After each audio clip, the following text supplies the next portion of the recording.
Bonjour à tous, on se retrouve en ce jeudi 8 mai pour un point lecture.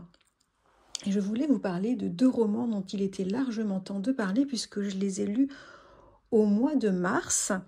Donc voilà, je vais vous présenter ces deux romans et puis comme d'habitude vous parler des lectures que j'ai faites les 10 derniers jours puisque j'ai pas réussi à trouver le temps de venir les 10 derniers jours et puis bien entendu je vous parlerai de ma lecture en cours. Alors le premier des deux romans que j'ai lu sur Mars, c'est La Fantaisie de Muriel Magellan. C'est son dernier roman. Alors j'aime bien l'histoire, j'aime bien l'univers, la plume et les histoires de Muriel Magellan, qui est une auteure française. J'ai pas lu toute son œuvre, mais j'avais lu et beaucoup aimé son avant-dernier roman Géante, et également un roman relativement récent, Changer le sens des rivières, qui a été adapté d'ailleurs au cinéma, il faudrait que je voie le film. J'aime beaucoup ce qu'elle fait, et donc quand j'ai vu que son dernier roman était sorti en poche en début d'année, eh bien je me l'étais procuré, je l'avais acheté les yeux fermés. Alors, dans ce roman, on suit Mona, qui est une femme trentenaire qui sort d'une grosse et longue dépression. Cette maladie lui a valu qu'elle a perdu son mari, qu'elle a perdu également la garde de sa fille, qui est confiée au papa, et puis également elle a perdu son job il me semble qu'elle est ingénieure en informatique. Mona, elle a dû retourner vivre chez ses parents pendant plusieurs longs mois. Et puis là, on la suit au moment où elle peut enfin reprendre un appartement. Elle a vendu sa maison puisqu'elle s'est séparée de son mari. Elle se reprend un petit appartement. Elle a suffisamment retrouvé la pêche pour pouvoir se prendre en charge, même si ce n'est pas encore tout à fait ça. Et elle se retrouve dans un tout petit studio, puisque la région parisienne est très très chère. Elle loue un tout petit studio dans une grosse tour, dans une banlieue parisienne, pas super jolie. Mona, elle est toute motivée pour égayer cet espace parce qu'elle a l'espoir de pouvoir y recevoir sa petite fille et peut-être qu'elle puisse passer des week-ends avec elle. En tout cas, c'est son objectif premier, c'est de reprendre contact avec sa petite fille et de passer du temps avec elle. Alors, elle entreprend des travaux dans ce petit appartement, dans ce studio. Et à l'occasion de ces travaux, elle va trouver un manuscrit caché derrière un morceau de bois, un manuscrit qui a été écrit par un jeune homme 20 ans plus tôt. Elle se met à lire ce texte qui s'avère être très drôle, très insolent, et on devine qu'il est écrit par une personnalité très originale, un jeune homme qui avait à l'époque une vingtaine d'années, voilà, une personnalité vraiment fantaisiste, originale. Et elle est prise par cette lecture, Mona, et elle va se mettre dans l'idée de retrouver cet homme, l'auteur de ce manuscrit, pour voir ce qu'il est devenu, et puis pour l'informer qu'elle a trouvé son texte et le lui remettre. Parce que ça l'intrigue, elle se demande pourquoi il a enfermé, il a caché ce manuscrit. Alors le texte va alterner des éléments du passé, avec notamment les extraits du manuscrit qui racontent l'histoire du jeune homme, et puis ça alterne avec des éléments du présent, c'est-à-dire, on s'en doute, la rencontre entre cet homme qu'elle va retrouver, je ne spoil rien, on le sait dès le début, et puis donc leur rencontre, la rencontre, le lien qui va pouvoir se créer ou pas entre les deux personnages. On va également avoir des explications sur les trajectoires de vie respectives des deux protagonistes. Et puis on va suivre aussi la façon dont cette rencontre entre les deux va aider et faire évoluer chacun. Et on va découvrir également pas mal de petits secrets sur l'histoire de chacun. Alors, clairement, je me suis profondément ennuyée avec cette lecture. C'était extrêmement feel-good. D'habitude, Muriel Magellan, il y a un petit côté feel-good, mais c'est vraiment pas le cœur de ses écrits. Mais là, c'était quasiment que du feel-good, avec un petit zeste de romance. Et voilà, moi, j'en ai déjà parlé ici, hein, le feel good et la romance, c'est vraiment deux genres qui, moi, ne me conviennent pas du tout. J'aime pas du tout, ça me hérisse les poils en fait. En plus, j'ai trouvé que les thèmes abordés ici, notamment la dépression, la question de la maternité, je les trouve abordés de façon extrêmement légère, voire caricaturale. J'ai trouvé également que les personnages étaient bien trop poussés et tout ça, ça m'a agacée. Je n'ai pas cru en ces personnages ni en cette histoire. Il y a également l'écriture qui m'a vraiment déplu. Il y a beaucoup de dialogues. Moi, j'aime pas quand il y a énormément de dialogues. C'est une écriture faite de phrases très très courtes. C'est très hachuré. Alors, beaucoup aiment, ça se lit très très vite. Moi, j'aime pas du tout ce style d'écriture. Bon, j'ai pu le terminer puisque c'est un roman qui se lit très très très vite. Mais je l'ai lu en mars et j'en garde très très peu de souvenirs. Je ne vais pas le garder, ce roman, clairement. Voilà, je n'ai pas aimé cette lecture. Toutefois, je peux le recommander aux amateurs de feel good qui très certainement ils trouveront leur compte parce que je pense que pour les amateurs, c'est plutôt pas mal.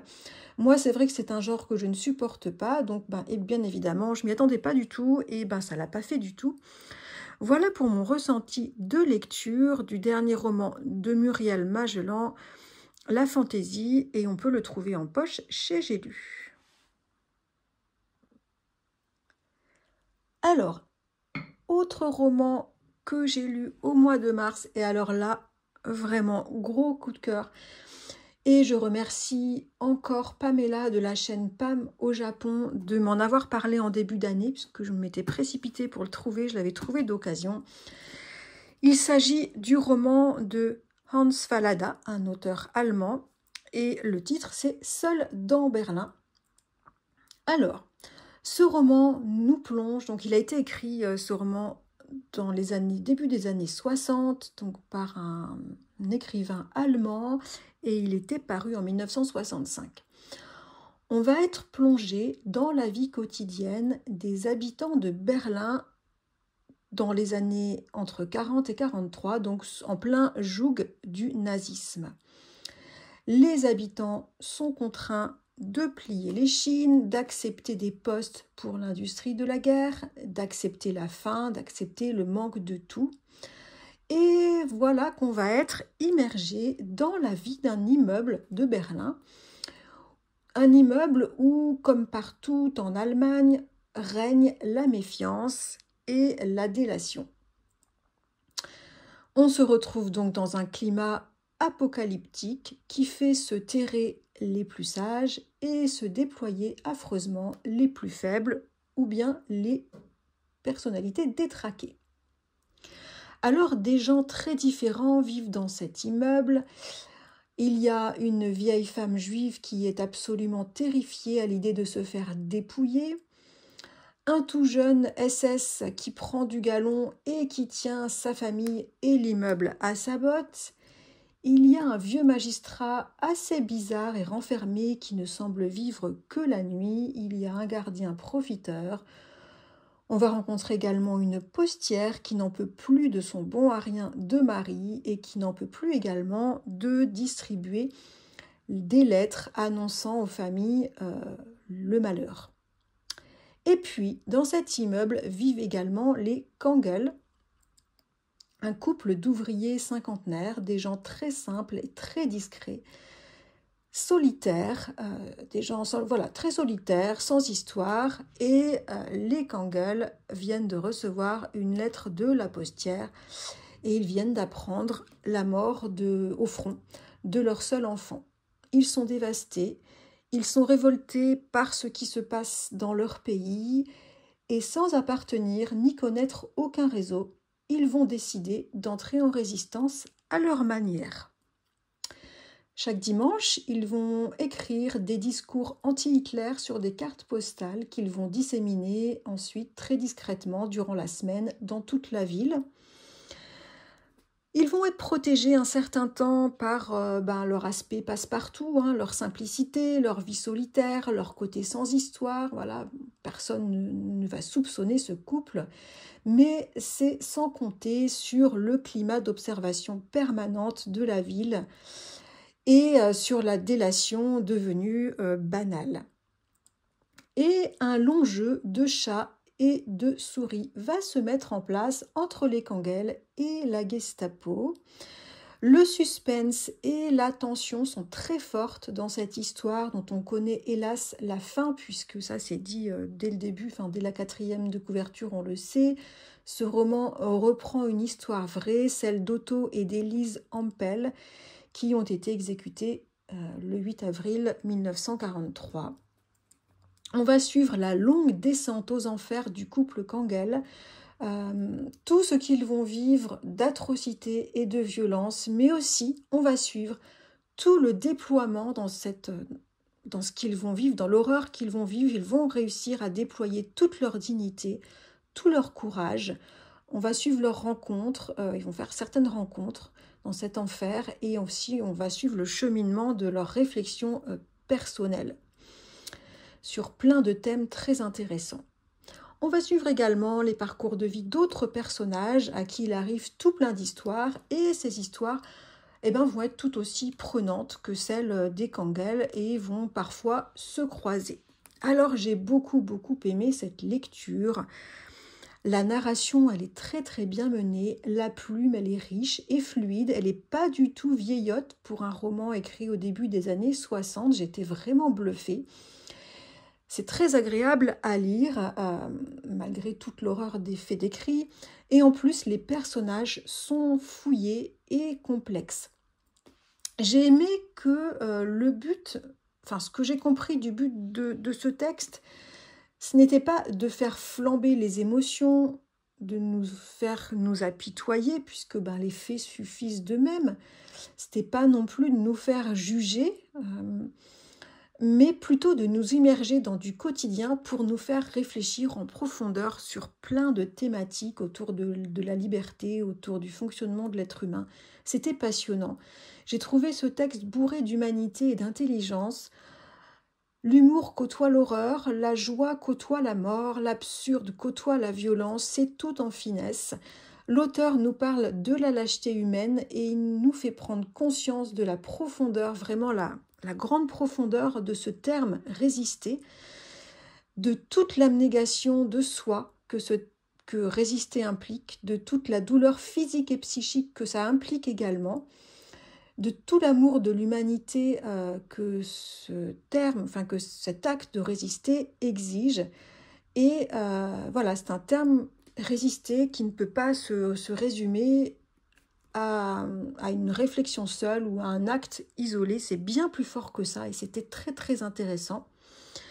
Ce texte nous montre toute la noirceur dont est capable très facilement et très rapidement l'être humain quand il est porté par le désespoir, par la peur et aussi par l'effet de groupe, et c'est terriblement glaçant. Le fait que ce soit glaçant, c'est doublé par le fait que cette histoire est plutôt réelle, vécue, certes romancée, mais on sent que Hans Fallada, qui a écrit ce texte dans les années 60, au début des années 60, il a lui-même vécu dans son pays au moment du nazisme, et il a vécu cette ambiance de terreur et de folie.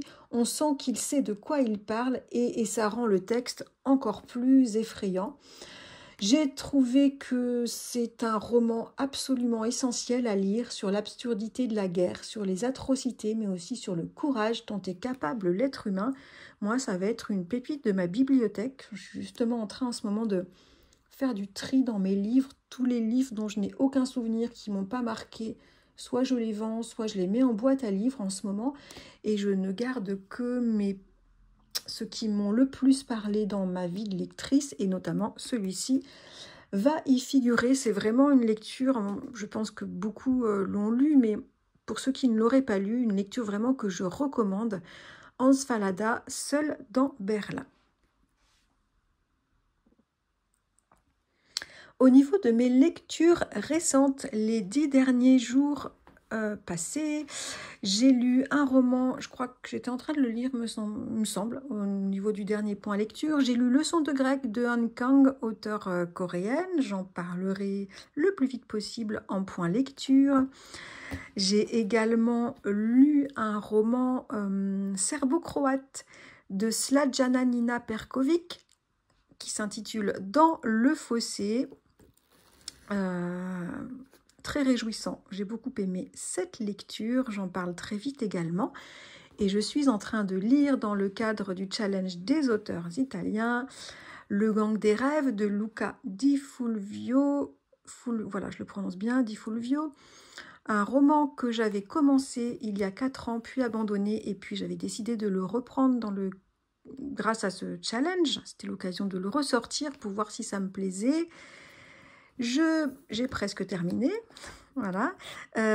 J'en parlerai lorsque je ferai mon bilan sur ce challenge à la fin du mois de juin. Voilà pour mes lectures du moment.